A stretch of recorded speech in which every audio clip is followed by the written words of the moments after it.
Bismillahirrahmanirrahim. Assalamualaikum warahmatullahi wabarakatuh. Bersyukur kepada Allah dengan mengucapkan alhamdulillahi rabbil alamin. Bersolawat kepada Rasulullah dengan mengucapkan Allahumma salli ala sayyidina Muhammad wa ala ali sayyidina Muhammad. Tadi naik ke atas, saya melihat yang saya cari gambar saya. Ternyata ada. Kalau gambar kita saja begitu penting bagi kita untuk mencari tentang status identitas, karena yang ada gambarnya di sini berarti ustadz yang diundang. Maka andai tidak ada gambar saya tersinggung juga. Apalah arti gambar Ustaz? Baleho kan sudah banyak. Ini masalah identitas status diri. Padahal saya di sini tegak hanya 30 menit, tapi penting untuk tahu saya ini siapa, kita ini dari mana, akan kemana, di sini untuk apa, di sini berapa lama, harus tahu. Bayangkan nanti begitu kita di akhirat ternyata tempatnya tidak ada. Jadi mau booking tempat, disinilah tempatnya. Di alam yang tidak disuruh untuk lain kecuali untuk beramal. Alladzi khalaqal mauta, Allah yang menciptakan mati. Wal hayata, Allah yang menciptakan hidup. Untuk apa Allah ciptakan hidup dan mati? Yang tidur dengan kita tadi malam sama-sama tidur, tidak semuanya bangun pagi ini. Ada yang dibangunkan oleh istrinya, Mas bangun, kita mau lari pagi. Ternyata dokter dipanggil memeriksa leher, tidak lagi ada nafas, hembusan angin tidak lagi ada, denyut nadi tidak lagi ada. Jadi gimana Bu dokter? Bungkus kain kafan sudah siap, rumah yang besar tinggal tak lagi bermakna. Maka ketika kita hidup sampai pagi ini semua adalah nikmat besar. Ada orang kirim WA ke saya, Ustadz Somad, ya, kenapa Allah ciptakan hidup? Boleh nggak saya minta mati saja, lalu kemudian nggak usah ada sorga, nggak usah ada neraka? Membaca itu saya emosi. Kamu cari jembatan, kamu terjun, mati saja kamu. Habis itu dia nggak WA lagi. Saya yang cemas, jangan-jangan dia betulan terjun. Padahal kalau dia mau cari jawabannya ada di juz 29 surat yang pertama. Kalau dibaca 30 ayat ini sebelum tidur malam, dijaga Allah dari azab kubur. Kita bolak-balik minta, Allahumma inni a'udzubika min azabi jahannam wa min azabil qabr. Minta jauhkan dari azab kubur. Tapi kalau kau baca 30 ayat ini, Allah jauhkan dari azab kubur. Apa dia? Surat Al-Mulk juz 29 surat yang pertama. Tabarakalladzi biyadihil mulku wa huwa ala kulli syai'in qadir. Alladzi khalaqal mauta, Allah yang menciptakan mati. Wal hayata, Allah yang menciptakan hidup. Allah ciptakan hidup, Allah ciptakan mati. Lalu engkau berada di antara dua tangisan. Saat engkau lahir, engkau menangis. Saat engkau mati, engkau akan dilepas dengan tangisan. Saat engkau lahir, engkau menangis. Saat engkau mati, engkau ditangisi. Antara dua tangisan itu ada senda gurau, ada tawa, ada canda, ada terbahak-bahak ketika bahagia, ada sedih ketika duka. Tapi sebenarnya hikmah dari hidup dan mati, liyabluwakum ayyukum ahsanu amala. Yang diuji Allah yang paling mulia, ayyukum ahsanu amala, yang paling baik amalnya. Apakah yang di atas ini lebih mulia? Apakah yang ada gambarnya di poster baleho ini lebih mulia? Apakah yang bicara ini lebih mulia? Belum tentu, saudaraku. Karena perjuangan orang kita tidak tahu, kita hanya tahu finalnya saja. Ada acara pagi ini di Jakarta Convention Center, Ustadz Abdul Somad bicara jam 8.30 sampai jam 9. Yang penting dia datang. Proses bagaimana dia datang orang tidak tahu. Jam 10 tadi malam kami berangkat dari Sawang. Pernah dengar Sawang? Cari di Google Maps. Satu kecamatan di Aceh. Jam 10 tadi malam dari Sawang. 11, 12, 1, 2, 3, 4. Jam 4 sampai di Medan, Kuala Namu. Langsung nunggu pesawat. Jam 5 langsung berangkat. Jam 6, jam 7 sampai di Bandara Soekarno-Hatta. Dari bandara dibawa naik mobil menuju pangkalan heli. Dari sana kami kemudian naik helikopter sampai kemari. Saya cuma mau ngasih tahu aja, tadi habis naik heli.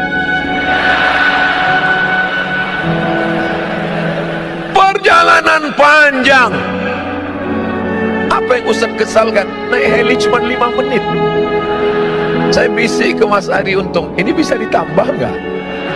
Kata beliau, Ustaz nanti pulang naik lagi. Oke kalau gitu. Dari tempat heli kemari, perjuangan panjang lagi. Masuk lorong, keluar lorong, masuk gang, keluar gang, potong jalan. Bapak polisi menahan, tidak boleh lewat. Ternyata yang bawa polisi juga boleh. Akhirnya sampai kemari. Perjuangan panjang. Saya dari awal sudah nyerah. Ketika Mas Ari Untung dan sahabat-sahabat artis hijrah, Ustadz Somad bisa acara GCC pada tanggal sekian, mohon maaf saya di Aceh, saya nggak bisa. Dikontak dengan Ustadz Haji Fadil Rahmi di Aceh, Ustadz Fadil bisa kita? Tidak bisa. Tapi ternyata semangat sahabat-sahabat, saya ternyata datang bukan mengajar, saya justru belajar dari semangat mereka. Allahu Akbar. Saya belajar dari mereka. Nampaknya saya yang mengajar. Dibuatkan gambar Ustadz Somad, diapit oleh UBN dan Ustadz A'agib. Di bawah ada Ustadz Felix Siau, Ustadz Salim Afillah. Di atas kepala saya ada bulatan. Biasanya yang di atas kepalanya ada bulatan itu dua, orang suci dan hantu. Yang tampil ke depan Ustadz Somad, tegak berdiri, ceramah, lantang, assalamualaikum. Betul lah. Tapi ternyata di balik itu ada manusia-manusia yang luar biasa. Kita belajar dari mereka. Belajar di buku biasa, belajar di kertas biasa. Tapi Nabi mengajarkan, man salaka tariqan, siapa yang melewati suatu jalan, yaltamisu fihi ilman, di jalan itu dia mengambil ilmu. Ilmu bukan cuma di perpustakaan, ilmu bukan cuma dalam ayat-ayat, ilmu bukan cuma yang tersurat, tapi ada yang tersirat dalam persahabatan, dalam pertemanan. Ada ilmu yang banyak saya dapat dari mereka. Sahhalallahu lahu bihi tariqan ilal jannah, Allah mudahkan jalan menuju surga. Dan semua yang hadir ini mendapatkan pahala jihad. Man kharaja, siapa yang keluar rumah fi talabil ilmi, untuk mencari ilmu dengan niat tidak lain. Kita bukan orang partai, kita bukan orang ormas, kita tidak ada kepentingan politik, kita bukan bisnismen. Semuanya hanya melangkahkan kaki, bismillahi tawakkaltu ala Allah, la haula wala quwata illa billah. Langkahkan kaki, semuanya mendapatkan pahala jihad fi sabilillah. Amin. Tapi selesai acara langsung pulang. Jangan nanti sampai jam 2 malam nggak pulang. Istrinya nelpon, Mas di mana? Jihad. Saudara yang dimuliakan Allah Subhanahu wa taala, pelajaran pertama yang ingin saya sampaikan, mari kita melihat proses, jangan hanya melihat hasilnya. Hasilnya tablik akbar, hasilnya pengajian, tapi proses di belakang ini luar biasa. Saya ketika itu mau berangkat ke Mesir, tahun 1998, 20 tahun yang lalu. Beberapa anak yang bukan dari Jakarta, pelatihan di Jakarta, anak Jakarta, Bogor, Tangerang, Bekasi, hari libur mereka pulang ketemu orang tua. Kami yang dari Riau, dari Aceh, dari Madura, dari Jawa, dari Kalimantan, dari Sulawesi enggak pulang karena ongkos mahal.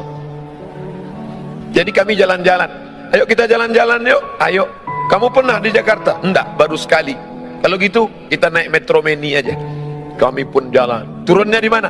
Nanti kalau ada tulisan plaza kita turun. Turun di Plaza Jakarta. Kami sangka mall. Sampai ke dalam kantor banyak. Teman saya duduk. Waktu kami sedang keliling, teman saya satu orang duduk di kursi.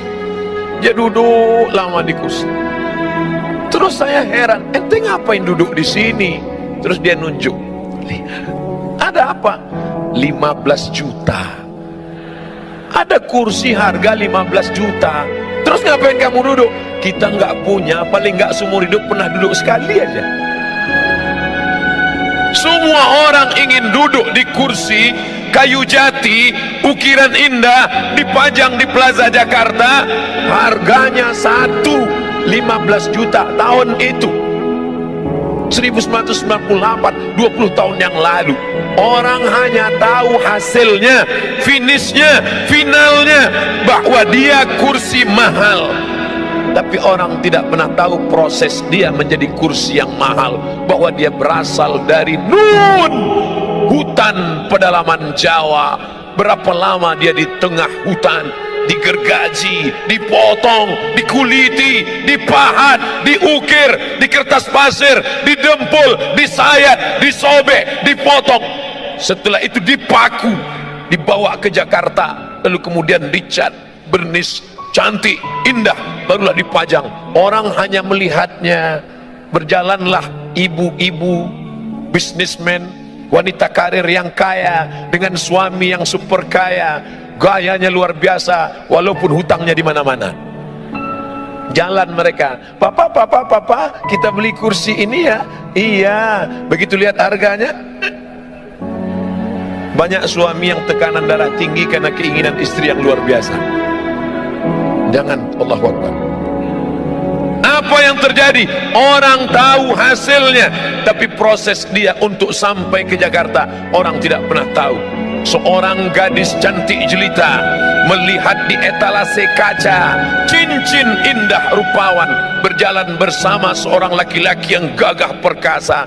Mas, nanti di hari pernikahan kita pakai cincin ini ya. Iya, cincin emas kuning berkilau dengan permata intan yang luar biasa.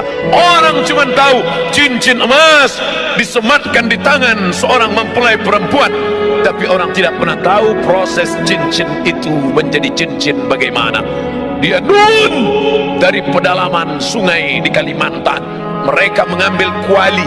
Kuali bukan untuk masak, tapi saat itu dimasukkan tanah liat yang kuning, dimasukkan ke dalam kuali, digoyang di tepi sungai untuk memisahkan tiga yang kuning. Kuning tanah liat, kuning emas, dan kuning satu lagi.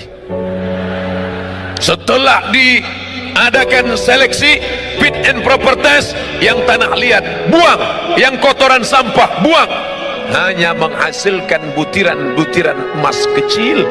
Butiran emas ini disatukan dengan emas, lalu kemudian dibakar, diberi merkuri, lalu kemudian dipahat, lalu kemudian diukir, lalu kemudian dibentuk, dilihat oleh tukang emas yang begitu indah dengan kacamata super besar. Lalu mereka melihat detail, cantik, unik, indah. Orang tidak pernah tahu proses itu, orang cuma tahu hasilnya saja.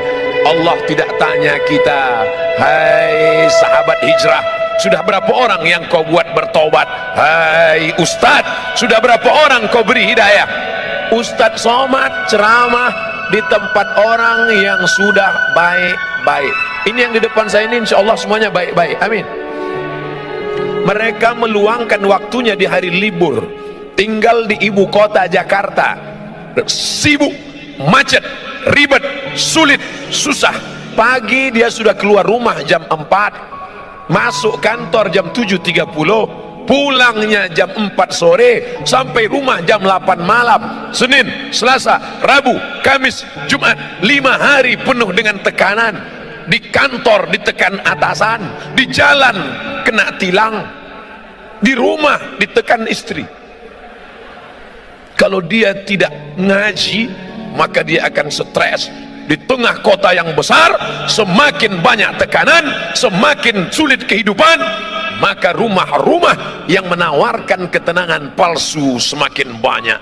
Anda stres, Anda tertekan, Anda depresi, hadirlah ke rumah ini. Naikkan kaki kanan ke paha kiri, naikkan kaki kiri ke paha kanan, pejamkan mata, tarik napas panjang-panjang. Tarik, tarik, tarik, tahan, keluar dari belakang. Tidak ada jalan lain kecuali ketenangan yang didatangkan oleh pengajian. Alhamdulillah. Tapi yang ini sudah baik, Ustaz. Ini ring 1. Ini orang-orang yang sudah dapat hidayah. Lalu yang menyentuh mereka yang masih di diskotik, yang masih di lapangan parkir, yang masih di tempat-tempat maksiat, yang masih dugem. Ustaz kayak tahu aja dugem, tahu, duduk sambil gemetar.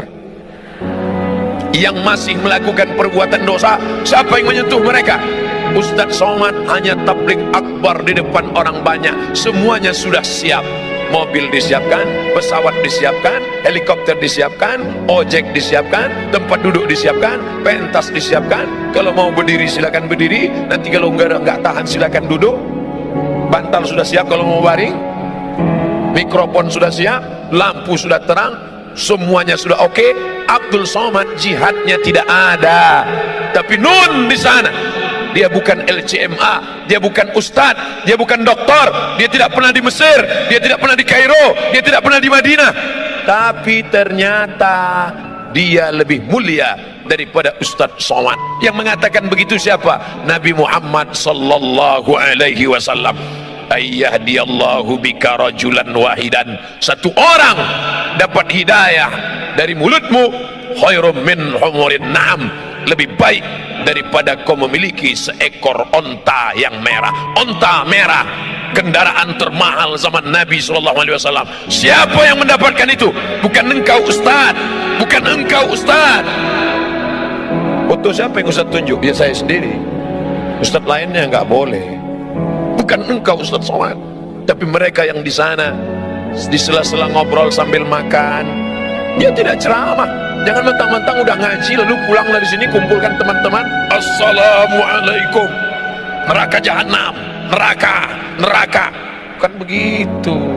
Sambil ngobrol, bro, kita ini udah lama kenal ya. Iya. Kerja kita gini terus ya. Iya. Kerja, pulang makan tidur, pulang. Dapat rumah pribadi, mobil pribadi, rumah pribadi, kebun pribadi, bini pribadi. Terus habis ini kita mau kemana ya? Hidup ini mau kemana ya? Kita sudah buat apa ya? Masa hidup kita gini-gini terus? Makan, tidur, nikah, punya anak, punya rumah. Makan, tidur. Apa beda kita dengan ikan mas koki dalam akuarium? Makan, siang kasih pelet, sore kasih pelet. Habis itu punya anak. Habis itu mati lampu, mati. Apa beda kita dengan ayam yang diternak, dikasih makan, dikasih makan, dikasih makan, kawin, bertelur, punya anak, habis itu dipotong, mati. Orang hidup tidak punya misi. Siapa orang yang paling rugi? Pernah hidup di atas muka bumi Allah, bernafas dengan paru-paru titipan Allah, dengan udara dari Allah, buah pinggang pinjaman dari Allah, tapi tak pernah mengajak orang ke jalan Allah. Mengajak bukan mengejek, merangkul bukan memukul. Saya tahu paham masih ada yang belum pakai jilbab utuh, masih pakai jilbab pasrah tapi tak rela. Ustaz Somad siapa? Buya Hamka, Haji Abdul Malik Karim Amrullah. Doktornya 3 dari Al Azhar Kairo, doktor. Dari Universitas Sutomo Beragama, doktor. Dari Universiti Kebangsaan Malaysia, doktor. 3 doktornya. Saya sakit hati dengan Buya Hamka. Saya 4 tahun di Mesir, Al-Azhar cuman ngasih LC, lagi cemas. Buya Hamka nggak pernah di Mesir, tidak pernah kuliah di Al-Azhar. Al-Azhar yang mengundang dia. Buya Hamka datang ke Jakarta, langsung dikasih doktor honoris causa. Hamka luar biasa. Ketika Buya Hamka pengajian di Bandung, ada seorang perempuan tidak pakai jilbab, kukunya panjang, kuteknya tebal. Selesai pengajian, perempuan itu mendekat. Buya, ya, saya masih begini penampilan saya, boleh saya ngaji? Silakan. Gimana pendapat Buya? Anakku, nanti kalau imanmu menebal, kutekmu akan menipis. Lembut tapi sampai ke sanubari. Kalau imanmu menebal, kutekmu akan menipis. Saudariku, kalau imanmu menebal, lipstikmu akan menipis. Saudariku, kalau imanmu menebal, bedakmu akan menipis. Ustadz nunjuknya kok ke sini. Nanti kalau ke sini kebetulan kena wajahnya tersinggung. Saudara yang dimuliakan Allah Subhanahu wa taala, "Lau kunta fazzan ghalizal qalbi," kalau kau kasar, kata-katamu menyinggung perasaan, tidak mungkin mereka akan mendekat. Sedangkan Nabi Musa gagah, perkasa menghadapi Fir'aun, kejam, zalim, luar biasa. Tapi apa kata Allah? Wa qula lahu qawlan layyina, katakanlah kata-kata yang lembut, la'allahu yatadzakkara aw yakhsha, mudah-mudahan Fir'aun tersentuh hatinya. Makanya Fir'aun tidak meminta, ya Allah beri aku tongkat abrakadabra bim salabim, kalau dipukul ke laut merah akan terbelah jalan. Berikan aku tongkat, kalau ku pukul ke lantai memancar 12 mata air. Tidak. Apa yang diminta oleh Musa? Rabbishrahli sodri, lapangkan dadaku, lapangkan dadaku menerima orang banyak ini, menghadapi Fir'aun. Wa yassirli amri, mudahkan urusanku. Wahlul uqdatam min lisani, mudahkan urusanku. Wahlul uqdatam min lisani, hilangkan yang membuat aku tidak bisa bicara, sulit aku bicara. Wahlul uqdatam min lisani, supaya apa? Yafqahu qawli, supaya mereka paham ucapanku. Itu juga doa tadi yang saya baca sebelum naik ke atas. Ya Allah, yang akan kuhadapi ini hambamu, yang kuijak ini bumimu, yang kukatakan ini firmanmu, yang kusampaikan ini sabda nabimu.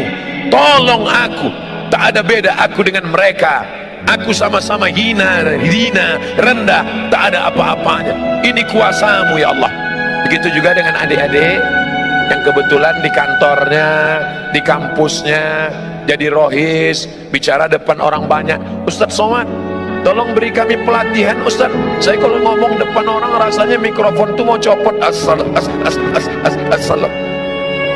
Gimana sih caranya Pak Ustadz? Anggap yang ada di depanmu itu, walaupun dia menteri, walaupun dia profesor, walaupun dia pejabat, walaupun dia orang kaya, engkau hamba Allah, aku hamba Allah. Engkau hebat karena kau duluan lahir. Walaupun kau orang kaya, walaupun kau pejabat, walaupun kau konglomerat, walaupun kau diplomat, walaupun penjual tomat, maka engkau semuanya sama di hadapan Allah. Tapi dalam hati aja, jangan diomongin. Jangan nanti diminta. Berikut ini mari kita dengarkan kultum dari adik kita rohis. Walaupun kalian pejabat, walaupun kalian orang kaya, nanti dia tersinggung. Cabutlah kalau gini. Saudaraku yang dimuliakan Allah Subhanahu wa taala, hidup ini berapa lama?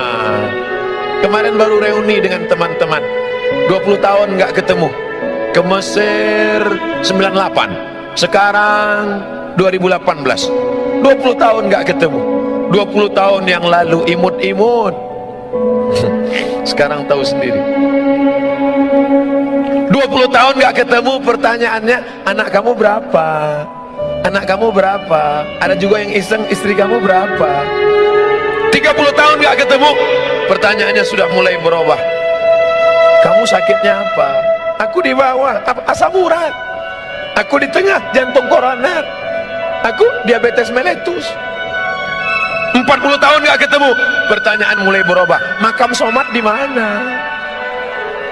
50 tahun nggak ketemu, pertanyaan mulai berubah, ente pakai pampers merek apa?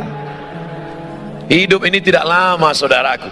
Makanya kalau ada tetangga kita, teman kita, kawan kita gayanya sombong, sabar, nggak lama lagi mati. Yang penting itu bukan dia akan sakit, dia akan sakit, dia akan depresi, dia akan stres, dia akan mati sebelah, dia akan mati. Yang penting itu bagaimana kita menyelamatkan dia, jangan sampai su'ul khotimah. Bukan kita ingin selamat sendiri. Orang beriman tidak boleh selamat sendiri. Yang penting saya selamat, yang penting istri saya selamat, yang penting anak saya selamat, yang penting keluarga saya selamat. Masalah orang lain bukan urusan saya. Bukan orang beriman. La yu'minu ahadukum, kamu tidak beriman hatta yuhibba li akhi, sampai kau sayang kepada saudaramu ma yuhibbu li nafsi, sama seperti sayang pada diri sendiri. Inilah dunia. Dunia ini bukan luas saudaraku. Inilah dunia pentas panggung sandiwara. Dari ujung, tengah, sampai ke ujung. Semua yang naik ke atas pentas ini pasti turun. Semua yang naik ke atas pentas ini pasti turun. Agim sudah naik ke atas pentas ini? Sudah. Habis masanya beliau turun. Ustaz Hanan At-Taqi sudah? Sudah, turun. Ustaz UWN sudah turun, Ustaz Salim sudah turun. Sekarang giliran saya, nggak lama lagi nampaknya turun juga. Tidak lama. Kira-kira kalau waktunya sudah habis, apakah boleh Ustaz Somad ketika datang berbisik, Ustaz mohon maaf waktu sudah habis, saya nggak mau turun? Nggak bisa. Sampai masanya kita akan turun saudaraku. Maka jangan bersedih, jangan berduka, jangan takut. Penyakit yang paling mengerikan dalam hidup adalah takut sedih. Takut kehilangan suami, takut kehilangan anak, takut kehilangan harta, takut pensiun makan apa, takut nanti gimana, takut nanti gimana. Hilangkan rasa takut. Takut Pak Ustaz, ada yang maha besar. Angkat kedua tanganmu, serahkan pada Allah. Allahu Akbar. Kepala ini terlalu kecil saudaraku. Kepala terlalu kecil. Dunia mau kau masukkan ke kepalamu, nanti pecah, pecah pembuluh darah. Tapi jangan gara-gara ini lalu selesai pengajian nggak ada mikir dunia. Pulang dari sini bawaannya santai aja. Bro, gimana program kita visi misi ke depan? Aku mau mati aja udah. Jangan. Besok masuk kantor tetap semangat. Yang bisnis lanjutkan. Ibu-ibu entrepreneur lanjutkan. Tapi orientasi bukan dunia semata. Yang cari rezeki niatnya untuk apa? Bangun pesantren, dirikan masjid, sekolahkan anak yatim, bantu fakir miskin. Cari dunia, bisnis sibuk, tapi orientasinya bukan untuk beli tas kulit 1 lemari, bukan untuk beli baju 3 lemari, bukan untuk beli cincin sampai 4, kemana-mana jalan gini terus. Sebentar-bentar, jam berapa ya? Lama. Hanya ingin menunjukkan gelang emas yang besar. Dia tidak tahu di samping ada orang kumat darah tingginya yang lihat itu. Saudara yang dimuliakan Allah Subhanahu wa taala. Oleh sebab itu, ini menjadi perenungan. Kita di sini nggak lama. Berapa lama? 63 tahun. Saya sudah hitung-hitung, insya Allah mati 2040. Ustaz tahu dari mana? Lahir 1977. Sekarang 2018. Saya hitung-hitung umur 41. Tapi kata HP terakhir 27. Waktu selfie, Ustaz selfie 27. Nanti mati umur 63. Kalau sampai alhamdulillah, nggak sampai alhamdulillah, nggak usah terlalu pikirin hidup. Allahumma ja'alil hayata ziyadatan lana fi kulli khair. Kalau kau takdirkan aku besok pagi hidup, tadi malam doa saya, ya Allah, kalau kau takdirkan aku besok pagi hidup, maka amalku bertambah karena aku bertemu dengan saudara-saudaraku di GCC. Tapi kalau kau takdirkan aku tadi malam mati, alhamdulillah, berarti pagi ini tidak lagi melihat orang pakai rok panjang tapi resleting belum dipasang. Di mana? Di pesawat tadi. Bapak Ibu yang dimuliakan Allah Subhanahu wa taala. Oleh sebab itu maka ini hanya persinggahan semata, saudaraku. Kita ini dari mana? Alam roh. Kita dari alam roh. Bapak, ibu, saya, panitia, adik-adik, sahabat-sahabat artis hijrah, kita dari alam roh. Habis dari alam roh kemana? Mampir ke alam rahim 9 bulan 10 hari. Cuman 9 bulan 10 hari. Yang mau nambah nggak bisa. Setelah itu pindah kemana? Pindah ke alam dunia 63 tahun. Habis dari sini kemana? Ke alam kubur. Berapa lama? Nunggu ditiupkan sangkakala hari kiamat. Habis alam kubur kemana? Alam akhirat. Aku ingin ke dalam lima alam ini dalam keadaan baik dan selamat. Makanya doa kita, Allahumma khtim lana bihusnil khatimah. Berteman kita di sini. Setelah mati nanti juga tetap berteman. Begitu dapat berita jamaah SMS, Ustadz yang kemarin memberi materi di GCC ternyata sudah meninggal dunia. Apa kata jamaah? Memang sudah kulihat tanda-tandanya kemarin. Biasa kan Ustadz itu pakai baju putih, kemarin tiba-tiba pakai baju berwarna, langsung mati dia. Biasa kan Ustadz itu pakai peci, tiba-tiba dia pakai topi hijrah face. Orang selalu mengait-ngaitkan dengan sesuatu yang tidak biasa. Mati, meninggal, putuskah hubungan kita? Tidak. Sahabatku dari Jakarta akan berkata untuk almarhum Ustadz Abdul Somad di Pekanbaru, Al-Fatihah. Jangan baca sekarang, mengalir saudaraku. Walaupun sudah mati meninggal, kalian akan tetap mengingat Abdul Somad. Bahkan mungkin dalam keadaan duduk selesai salat, Bismillahirrahmanirrahim, Qul huwallahu ahad, Allahu somad. Ada WA masuk, Ustaz, saya setiap baca Qul huwallahu ahad, Allahu somad selalu ingat Ustaz. Yang WA anak gadis lagi. Saudaraku yang dimuliakan Allah Subhanahu wa taala, tapi yang paling kita inginkan adalah ketika nanti di padang mahsyar tidak ada atap, tidak ada tenda. Saat itu Allah mencari ainal muta'abbuna bi jalali. Mana yang dulu di dunia berkasih sayang karena aku, yang dulu berteman karena aku, yang dulu bersahabat karena aku. Azilluhum tahta zilli. Aku mau beri mereka naungan, mau beri mereka atap, mau beri mereka tenda. Pada hari itu tidak ada naungan kecuali naungan aku.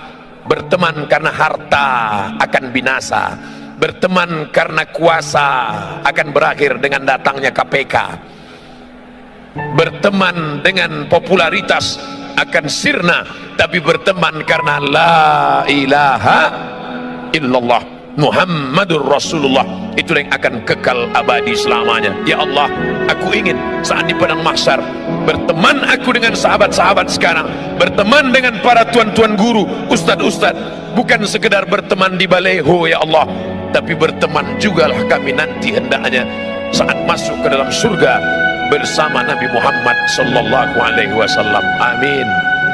Ternyata masuk surga itu tidak sendirian, masuk surga itu berjamaah. Wasiqal ladzina taqaw rabbahum ilal jannati zumara. Sumara, berjamaah. Makanya yang sudah buat komunitas jamaah, pemuda hijrah, artis hijrah, petato hijrah, potato hijrah, terus berjamaah. Pejuang subuh, geng motor syariah, jombloan sejati, terus harus komunitas hijrah. Hari ini berkumpul semuanya dalam komunitas yang besar bernama Hijrah Fest. Nanti dipanggil oleh malaikat. Berikut ini masuk surga nomor kelompok 005 Hijrah Fest dari Jakarta. Masuk semuanya. Yang pertama Adi Untung, karena beliau yang jemput saya ke airport tadi. Masuk. Pas masuk semua komunitasnya, panitia, kameramen, security, semuanya masuk. Ustadz Somad ada di belakang. Ditanya sama malaikat, ini Hijrah Fest? Enggak, karena enggak ada di dalam daftar, karena kemarin ngaku enggak bisa, jadi enggak ada dalam daftar namanya. Ini kok bisa masuk sini? Ternyata ada ceramah 30 menit. Masuk. Itulah gunanya kita menggabungkan diri dengan orang-orang soleh, orang-orang baik.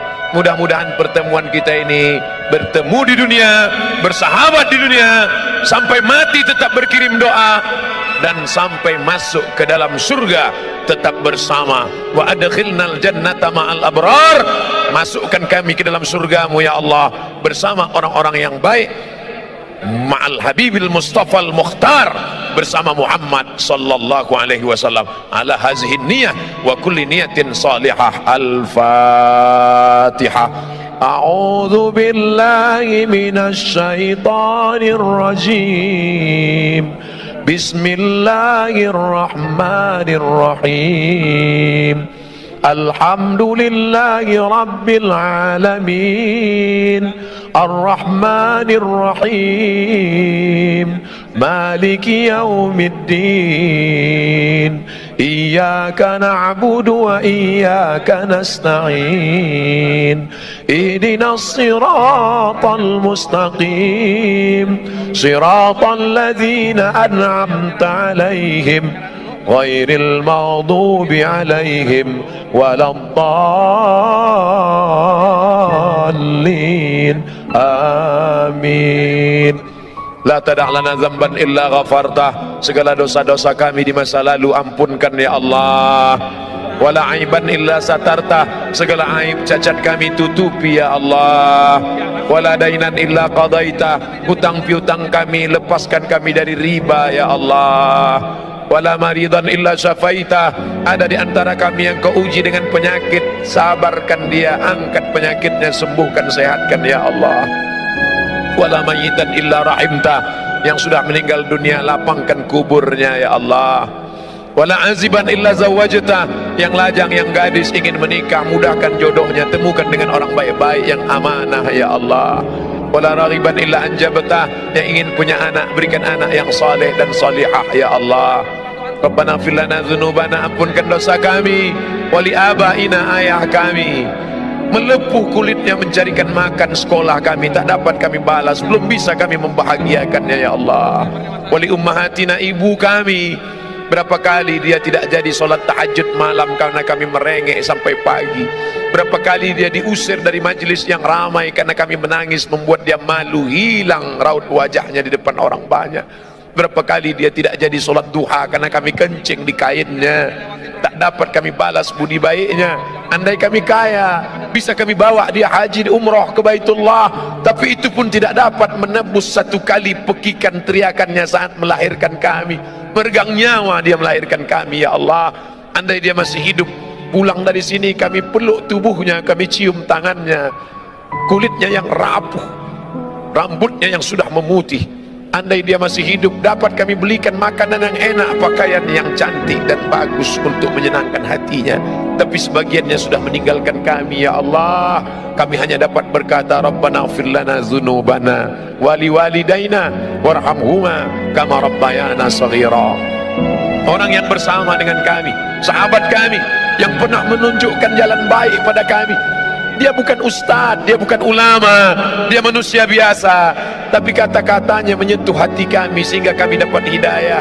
Tak dapat kami balas kebaikannya, murahkan rezekinya, lapangkan hidupnya, jadikan anak-anaknya soleh dan solihah ya Allah. Guru-guru kami yang sudah mengajar umat, tetes peluh keringat dan air mata, bahkan bersimbah darah. Sebenarnya mereka sakit, tapi mereka tak pernah mengaku sakit. Mereka tetap tersenyum di depan umat, walaupun hatinya susah dengan kehidupan, tapi mereka tak pernah mengeluh. Mereka hanya bercerita dalam simpuh sujud di tengah malam saat bersujud padamu. Dia berkata, ilaika asfu dha'fa quwwati, kepada engkau aku mengadukan kelemahanku, wa qillata hilati, ketidakberdayaanku, wa awani bainan nas, kehinaanku di hadapan manusia. Mereka tak pernah menunjukkan dirinya lemah. Mereka berkata Allahu Akbar, berteriak mereka Allahu Akbar, hanya supaya umat ini kuat, hanya supaya umat ini bersatu. Panjangkan umur guru-guru kami, sehatkan badan mereka, jadikan keluarga mereka yang baik-baik. Anak-anak kami ya Allah, godaannya begitu berat, narkoba, pergaulan bebas, zina, LGBT, luar biasa bully untuk mereka di internet. kuatkan hati mereka. Ya muqallibal qulub, wahai engkau yang membolak-balikkan hati, tsabbit qulubana, kokohkan hati anak-anak kami, sahabat-sahabat kami, sahabat-sahabat hijrah, sahabat-sahabat kami yang sudah dapat hidayah. Jangan sampai kembali kepada masa lalu yang silam gelap. Tunjukkan kebenaran ya Allah. Allahumma rzuqna imaman adila, berikan kami pemimpin yang adil. Rabbana atina fid dunya hasanah wa fil akhirati hasanah.